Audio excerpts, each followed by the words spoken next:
So now what we'll do is we'll go further up and we'll start taking a look at the screen.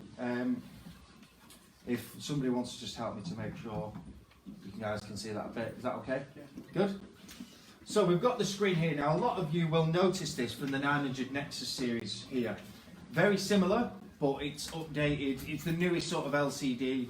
I mean, I'm not really a lighting tech, but it's new basically. So it's a newer LCD screen, but it's taken the same design from the Nexus 2 because, let's face it, when you play on the clubs, and this is sort of a club standard mixer setup, you don't want to be too far away from what you've been using for God knows how long. So, let's take a look. So on the top here, you've got your record box, link, USB 1 and USB 2. So this is your source select. So I'm running one USB through USB 1. So I would select USB 1. I can search through my tracks there, and then you've got a load 1 or 2 here. Now, when you're using other equipment, so CDJ is plugged into this, you just revert to your CDJ obviously to do this. It's pretty straightforward. So turn browse off. And then here's the screen itself. So what you're seeing is all the relevant information that you need. Your beat effects information's here to let you know what parameter, what parameter, what effect you're using, and then you've got your quantize, you've got all the relevant information within the screen here that we're used to seeing on all of our products. And then at the top you've got your browse, tag list, info, and then your menu, which also doubles up as your utility. And I'm going to dive into the utility settings in a minute when I go through some of the new features. Now, anybody that has had an RX2 in the past or played on the CDJs, I don't know if you know this, but if you hold the browse button here, it actually opens up a QWERTY keyboard for search features. So there's another little tip and trick if you didn't already know that. And what that allows you to do, I think this USB stick alone, if I take a look at what I've got on here, I've got 1,306 songs. Now, if I sit there and think, I know what would mix well with this, Todd Turd, should I say? So if I go into Todd, and it pulls up my Todd Turd tracks there. Yeah. Now that's instead of going through all your folders, going where the hell did I put Todd Turd?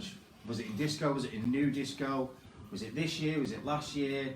We all do it. I know I do it all the time. Just find it in the QWERTY keyboard, and I must admit, I think every track I pick now is through the QWERTY keyboard. I tend not to put tracks in folders anymore. Well, not as much anyway. So then onto the right hand side here, you've got your.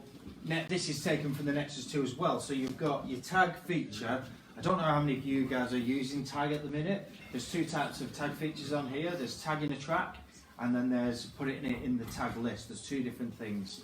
So when you put it in the tag list, you tag a track if you're searching through, and you see that one track and think, well, that's going to be a banger later. When it's going off, that'll be a belter to play. I'll put it in my tag list, and that'll remind me to play it later.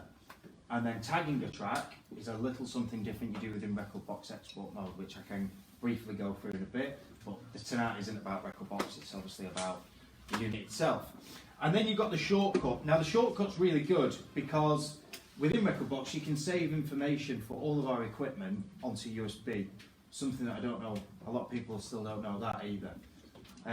You can save information onto USB, so when you plug it into the deck and load your settings, all your settings will appear. So say for example, if you prefer vinyl mode, you want your tempo range to be plus or minus 6%. If you want your quantize on, what value quantize do you want? You can do this all in the software and save it to USB stick. But I must admit, every now and again, I do forget a few things. So the shortcut allows me to do things like change my quantize value because I'm quite heavy with hot cues.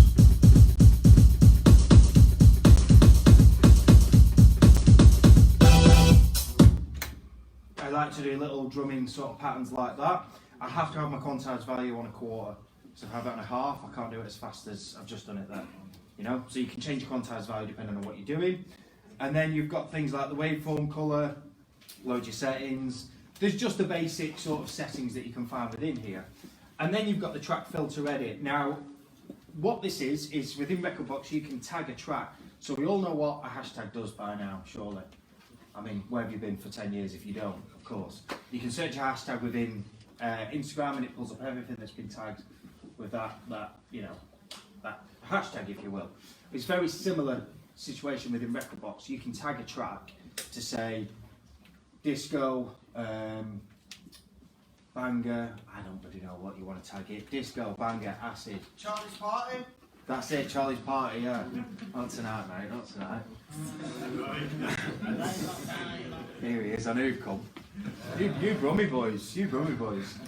So yeah, you can tag it, and what that allows you to do then when you go into track filter and edit, I can select that tag. Now if I've tagged 10 tracks with the same tag, and I know those 10 tracks work, it will just find those 10 tracks for you.